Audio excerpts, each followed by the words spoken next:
Today is Thursday, September 11th. What's known so far about the assassination of a conservative activist on a college campus and a shooting at a suburban high school. Also, why NATO's defenses were activated and what's expected to happen next in an escalating war. Plus, we're talking about some of the strongest hints yet that there may have been life on Mars, who made more money yesterday than any human has ever made in just one day, and what to expect from this year's New York Fashion Week. Those stories and even more news to know next. Welcome to The Newsworthy. All the day's news in around 10 minutes. Fast, fair, fun, and on the go. I'm Erica Mandy. Thanks so much for being here. You ready? Let's do this. As of early this morning, a manhunt is still underway for the person who shot and killed a well-known conservative activist who's a close ally of President Trump. Charlie Kirk was the leader of the country's most prominent right-wing youth activist organization called Turning Point USA. He was doing one of his Prove Me Wrong events at Utah Valley University and answering a question about mass shootings when a sniper fired a single gunshot that hit him in the neck.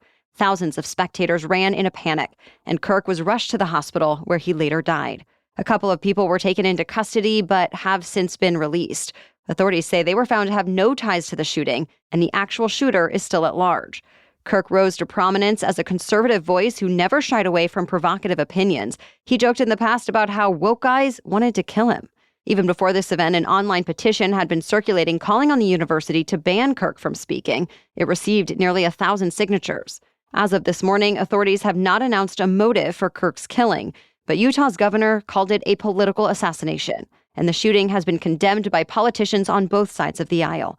President Trump released a video where he blamed the radical left. As he put it, quote, "Violence and murder are the tragic consequence of demonizing those with whom you disagree." Last night, several vigils were held across the U.S. in honor of Kirk, and flags have been lowered to half-staff. Unfortunately, we have even more acts of violence we have to tell you about this morning, including a shooting at a suburban Denver high school. Authorities say a student shot two of his classmates and then himself. The shooter died. The two other teenagers were originally listed in critical condition. As of this morning, doctors say at least one of them is expected to survive. So far, details about a possible motive and whether the students knew each other are under investigation. Separately, outrage is growing over a stabbing in Charlotte, North Carolina that happened last month. A 23-year-old Ukrainian refugee, Irina Zarutska, was attacked on a commuter train. Video of the killing was released over the weekend, showing a passenger stabbing her without any provocation. Now, the suspect has been identified as having a violent history as well as diagnosed schizophrenia.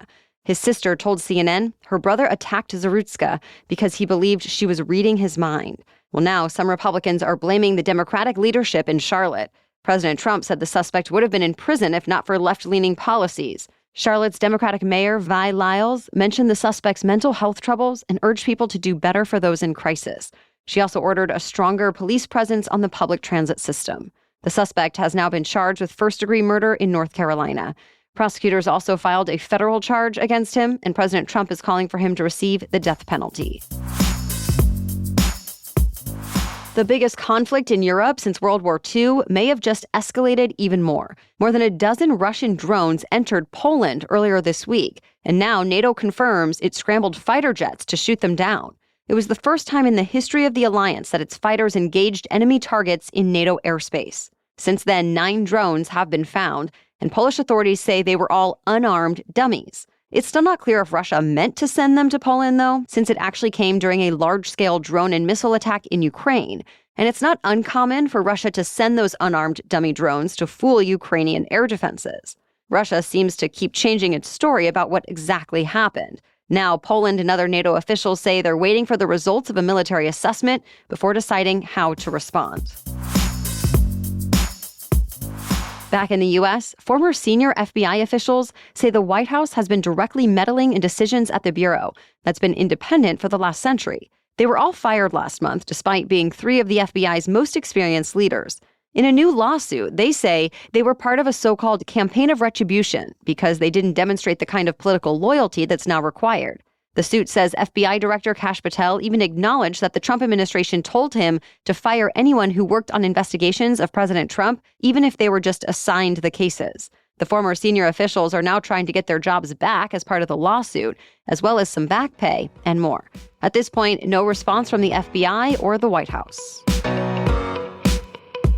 Remember how this time last week we told you about a cold front moving through the middle of the country? Well, now the opposite is happening.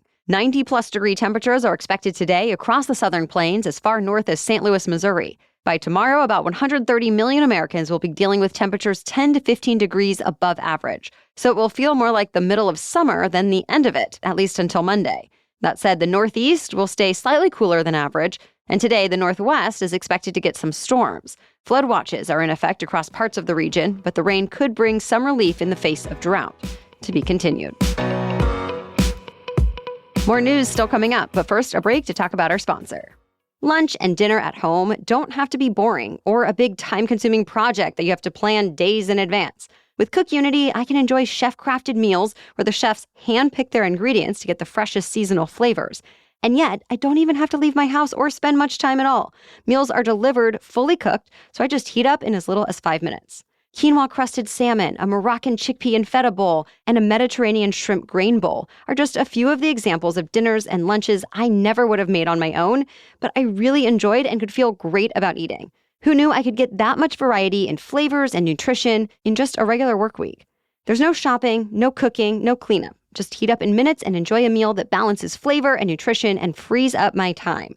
Fuel your day with the freshest, best-tasting meal delivery made by award-winning chefs.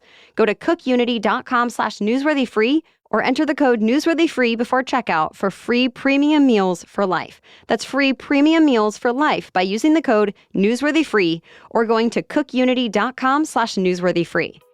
Now back to the news. Oracle's founder, Larry Ellison, became more than $100 billion richer in just one day. It was actually the biggest one-day increase ever recorded. And Bloomberg reported he even briefly surpassed Elon Musk as the world's richest person. It came after Oracle reported quarterly results that surpassed analysts' expectations, and the company announced more growth to come. With that, Oracle's stock rose about 36%, and Ellison owns more than 1 billion shares of Oracle, so his total net worth reached more than $383 billion. The Wall Street Journal gave some more details about exactly where Oracle's next growth might be coming from. The company just said it recently signed 3 different contracts. Well, the Journal says one of them was a historic cloud computing deal with OpenAI.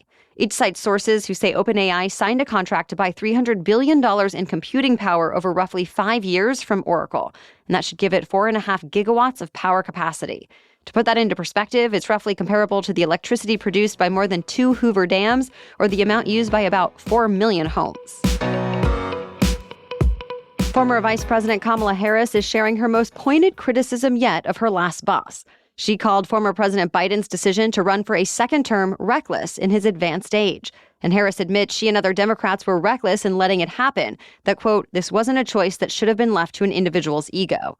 Harris also described moments during Biden's term where she felt sidelined by the president's team and not given credit for her work. But she also called the former president a smart guy with long experience and deep conviction and defended his ability to lead the nation while he was president. This all comes from an excerpt from her book that was published yesterday. It's called 107 Days in reference to the length of her presidential campaign. So far, no one else in the Biden administration has responded to Harris's take on things. The book will be published in full later this month. NASA has found the clearest sign of life so far on Mars. The space agency's Perseverance rover uncovered rocks in a dry river channel that could possibly hold signs of ancient, microscopic life. Now, to be clear, scientists are not actually saying they found fossils of Martian microbes. They're just raising the possibility. But before reaching any real conclusions, they'll have to do some in-depth analysis, ideally in labs back on Earth. And for now, they're stranded on Mars since the return mission has been put on hold over the rising cost estimate. The Trump administration wants it canceled entirely, but for now, NASA says it's still looking for a faster, cheaper way to get it done. Meanwhile, China is planning a similar mission launching in 2028 to collect Martian rocks and drop them off on Earth 3 years later. To be continued. Amazon Zoox now has its own unique robo-taxis rolling out to the public. These are actually the first robo-taxis in the U.S. designed from the ground up to operate like a robo-taxi, with no steering wheel, pedals, or any way for a human driver to take over. Whereas competitors like Waymo and Tesla are using regular cars retrofitted with autonomous technology. Zoox robo-taxis really look more like a boxy silver pod than a car. For now, Zoox is offering trips in and around the Las Vegas Strip for free. Riders just need to summon them with an app. Zoox has also been testing a similar service in San Francisco, and it plans to expand to even more cities soon. New York Fashion Week officially kicks off today in the Big Apple, with the biggest names in design coming together to showcase new looks. The 6-day event will feature shows for 100 brands, including fashion staples like Michael Kors, Calvin Klein, Coach, Tory Burch, and so on. There are runway events, parties, and pop-ups. And it's not just the designers and models showcasing their best looks. Many people who attend also dress to impress. That includes buyers, stylists, and celebrities who are often paid to go and wear a certain brand. New York Fashion Week runs through next Tuesday. Then designers are on to the rest of Fashion Month with weeks in London, Milan, and Paris. Well, that's it for the main news today, so now it's time for Thing to Know Thursday. But first, this episode is sponsored by Honeylove.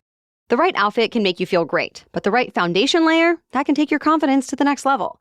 When I have a special event coming up, like a wedding or a big night out, Honeylove shapewear is what I trust. It smooths and supports in all the right places so my dress or skirt can lay perfectly, and I don't have to spend the night worrying about adjusting anything. Honeylove's targeted compression is designed to work with your body, not against it. It gives shape where you want it, but still feels flexible enough to wear for hours. I can move, sit, dance, and just feel comfortable, which is not something I ever expected to say about shapewear. The designs also have a beautiful look, so they feel elegant and well-made. Treat yourself to the most comfortable shapewear on earth and save 20% off site-wide at honeylove.com/newsworthy. Use our exclusive link to get 20% off, honeylove.com/newsworthy. After your purchase, they'll ask you where you heard about them, so please support our show and tell them we sent you. Experience the new standard in shapewear with Honeylove. Now back to Thing to Know Thursday. It's a day of mourning and remembrance here in the U.S. Today marks exactly 24 years since the September 11th attacks, when terrorists hijacked 4 planes, crashing 2 into the World Trade Center's Twin Towers, 1 into the Pentagon, and 1 into an open field in Shanksville, Pennsylvania. The 9/11 Memorial and Museum in New York City will hold its annual memorial service today to bring together survivors and families of those who were killed. The names of the nearly 3,000 people who died will be read. The VA cemeteries will also hold remembrance events today, and there will be many more vigils, ceremonies, memorials, and tributes happening around the country. Also this year, many volunteers have decided to make this a day of service. In New York yesterday, teams put more than 2 million meals together to be donated. It was just one of 25 large-scale volunteer service projects being organized around the country in places like Atlanta, Boston, Chicago, Los Angeles, and Seattle. Today, there are plans for food and clothing drives, neighborhood cleanups, blood banks, and more. Thank you so much for listening today and for making us part of your daily routine. We'll catch you up on more news to know tomorrow. Until then, have a great day.